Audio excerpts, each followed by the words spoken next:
admit you right away. Like, what's going on? Nothing's happening. I'm just got a little pain in my side.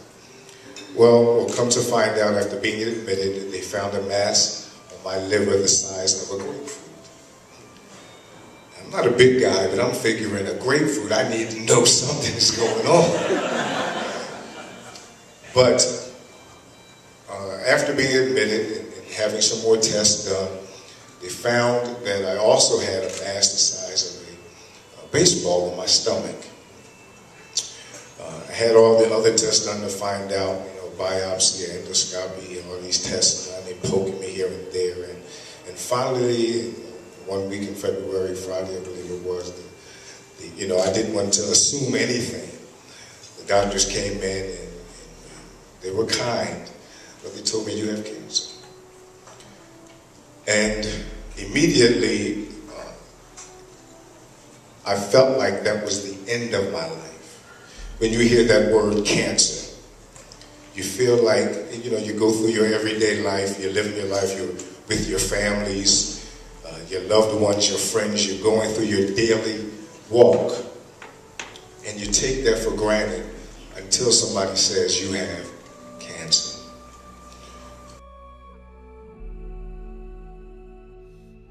I lived my life by the 3 F's, and that was faith, friends, and family. And that's how I lived my life. Faith, friends, and family. And cancer came into my life. And I didn't know what I was going to do. So, I said, let's find out what's going on. Let's find out what I have to do. And family came in, friends came in. And I started praying, my faith in God. I started praying and said, Lord, why me? I never did nothing to nobody. Why me? But my life was turned upside down. And the thing about cancer is that it doesn't just affect the person that has cancer. It affects everything and everybody that's attached to that person. So everybody that was attached to me, they didn't have cancer, they didn't have a choice. But they had to deal with what I was going through also. My employer had to deal with it. My children had to deal with it. My family, everybody that was attached to me had to deal with me having cancer. So I felt as a person who had cancer, I felt kind of guilty. I felt kind of ashamed. I was like, wow, people gotta have to deal with me. They have to deal with this, they have to deal with that, and it's not their fault, And so I felt like I was a burden. So my faith started to be shattered. My outlook on life started to be shattered. And everything that I thought I was living for started to be shattered. Those 3 F's, faith, family, and friends, started to wane. And in September came, he said, well, we're going to go and do what we have to do, and you'll be out in 2 weeks. Great. You mean after surgery 2 weeks? Sure, you'll be out in 2 weeks. Had the surgery. Surgery was major to the point I was actually in the hospital for 3 months. And I had my family with me. They came very supportive. Had my friends. And for 3 months, you have to excuse me, and for 3 months, there were times in the hospital room, the pain was so great that the medicine didn't do anything for me. And there were times in the hospital room, in the midnight hour, it would be 12, 12:30, 1 o'clock at night, in a sterile, dark, cold hospital room. My family wasn't there, my friends wasn't there, and I couldn't bear pain, and I couldn't move without having pain, and I couldn't take myself to the bathroom, and I couldn't eat, and I was 130 pounds. That there were nights in that cold, dark hospital room that I prayed for death. I prayed for death. I didn't have my faith at that time, and although the doctor said that I would be all right, that I would live, my soul was dying. My spirit was dying. So cancer just does not affect the physical, but it affects your emotions, it affects your psyche, it affects everything outside of the physical.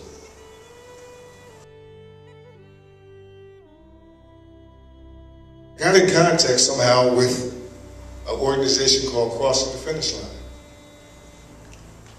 And they told me what they do. The person came to me and told me what Crossing the Finish Line does. And they said they send people who have cancer away on vacation. Ooh, with me, wow. And I'm saying to myself, okay, what does going on vacation, how is that going to help me deal with what I am dealing with? How is going away somewhere going to help me deal with all of this? But nonetheless, I said, I'll take it. Free? I'll take it. Cancun? I'll take it. Nonetheless, I got clearance from my doctor to go, and in my mind, my spirit was still dying, my soul was still dying, even though my body was somewhat on the mend. And I figured, well, let me just enjoy life as much as I can. I don't know what's going to come of this. And my faith was dying.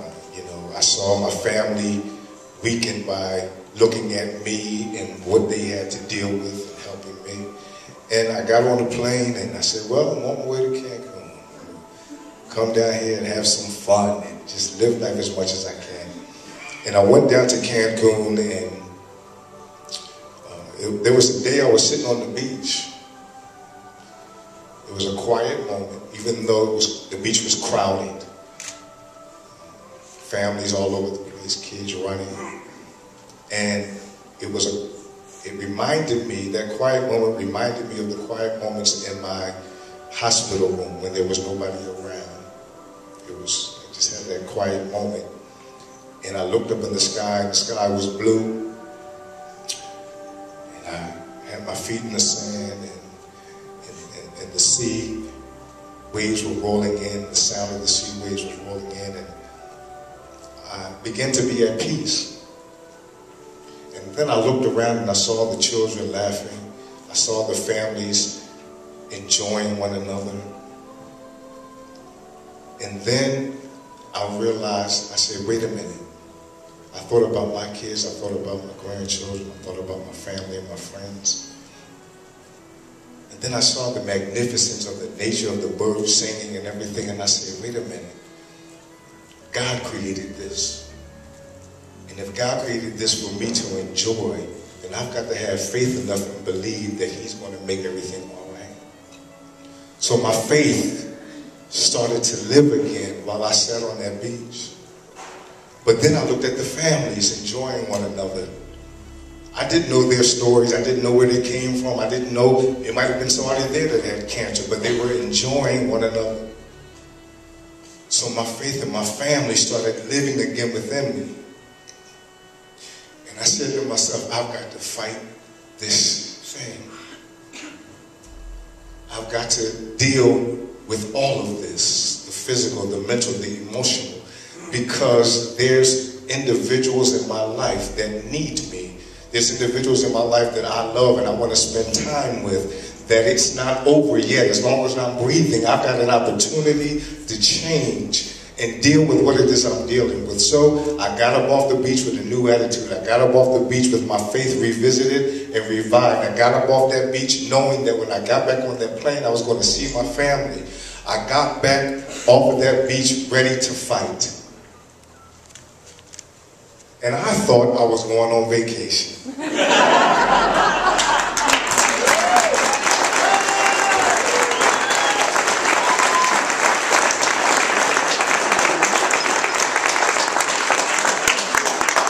So I got back on the plane, came back, ready to fight, re-energized, away from all the doctor's appointments and everything that you have to deal with as a cancer patient and all of those doctor's appointments. But I came back re-energized, refocused, ready to do any and everything I could.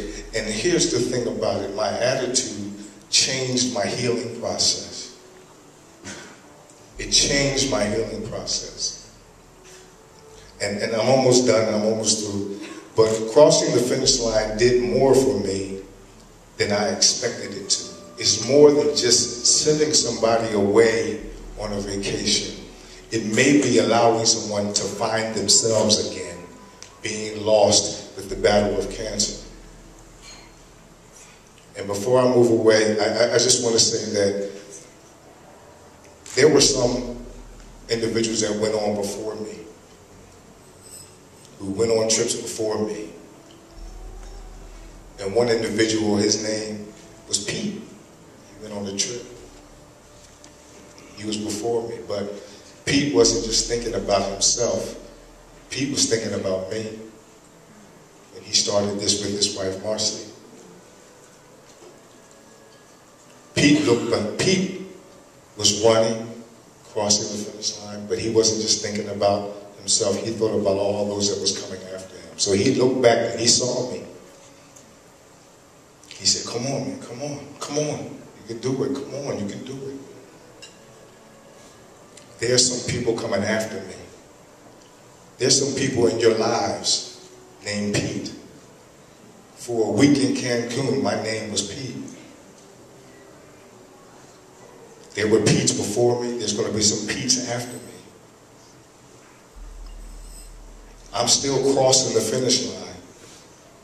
But for Pete's sake, there's some Pete's after me. For Pete's sake, help them cross the finish line too.